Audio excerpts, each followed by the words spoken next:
scary moment for the Warriors last night when Steph was injured, going for a loose ball with just over 2 minutes left in the game. Here's Steve Kerr speaking moments ago with an update.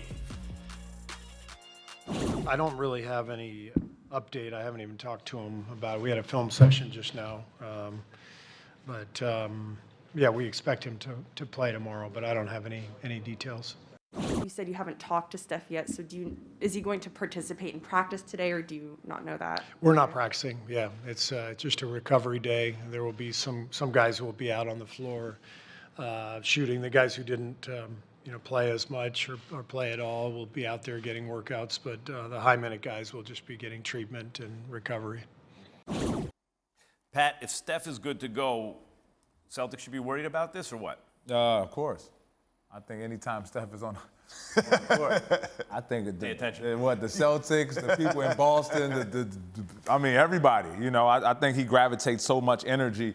Obviously, it's not one or two people that can guard Steph Curry. It's like a team defense. So should they be worried? Yes. The tension he brings to others, having to deal with him running around, all that type of stuff. Guys keeping it on slip screen. So, yeah, the answer is yes to that, buddy.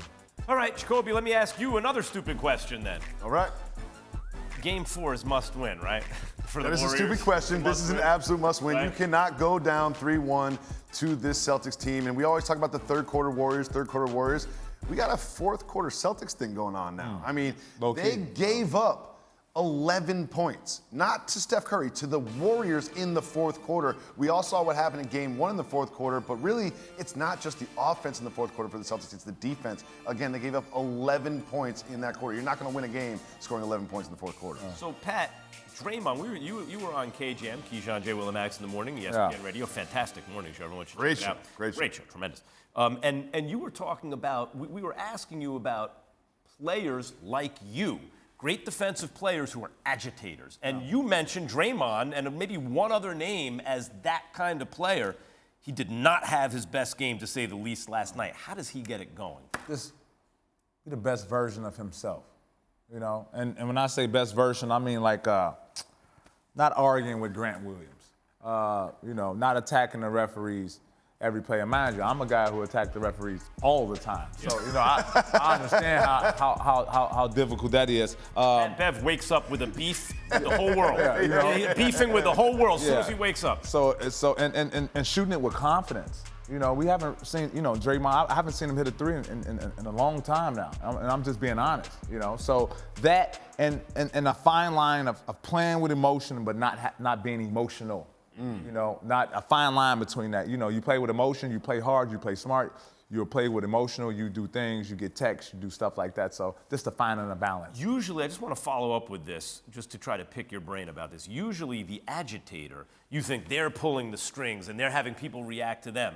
But, and I asked you, we touched on this before, but do you think after his game 2 where he played with energy early and he was getting under people's skin and there was all this media coverage of it, how are the refs going to officiate in game 3? Do you think that got in Dre's head? No, I think he's a pro. I think he's obviously he's won championships. He's done seen everything before. I just think the Celtics head coach, I don't know if it's film, I don't know if it's the coaching staff or the players, but they're attacking Draymond. Yeah.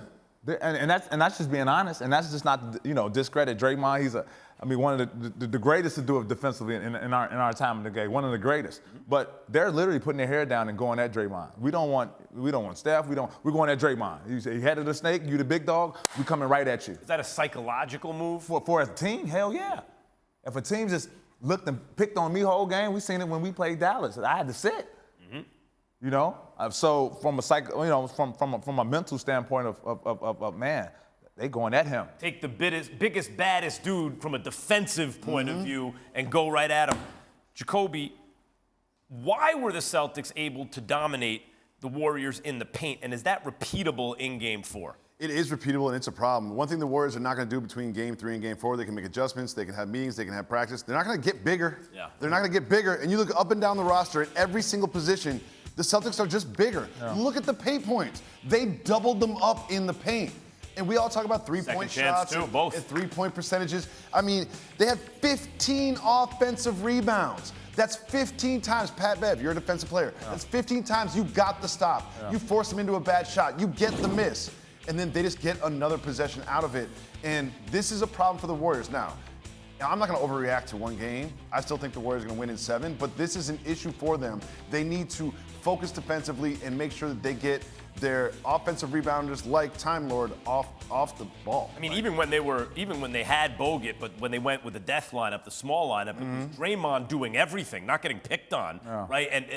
And also shooting the 3 that allowed them to play 5 out and play that small lineup. If he doesn't do that, they don't have a big on the team that can. It's every position. Every position, the Celtics are bigger. They're just bigger. And you got to think the Golden State Warriors that we're used to, you know, they were able to put Kevin Durant at the 5. You know, they had Bogut.